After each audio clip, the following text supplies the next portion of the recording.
Bonjour à tous et bienvenue en cette nouvelle semaine sur Europe 1 de changement d'heure. Mais rassurez-vous, il est bien 9 heures.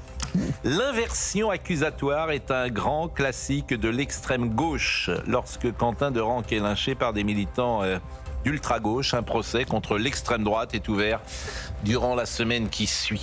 Dimanche dernier, chacun a observé des violences, des intimidations, des menaces, là où des maires de la France insoumise et de leurs alliés étaient élus.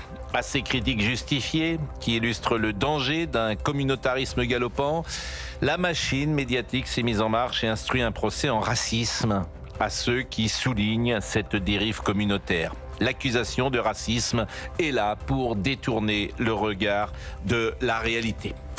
À Saint-Denis, à Creil ou à Mantes-la-Jolie, peu importe la couleur de peau des nouveaux édiles.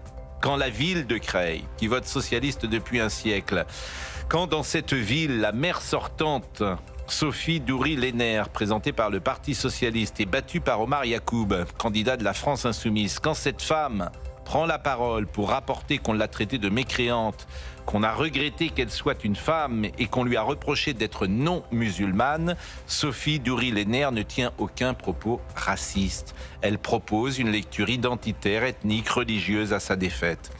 Les manipulations de l'extrême gauche sont vieilles comme le tribunal révolutionnaire sous la terreur ou les goulags de Staline en URSS. L'objectif est de faire taire les opposants et de disqualifier les observateurs qui témoignent de la réalité en les accusant de racisme. Oui, il existe en France un danger communautaire qui rompt avec la tradition d'une république une et indivisible.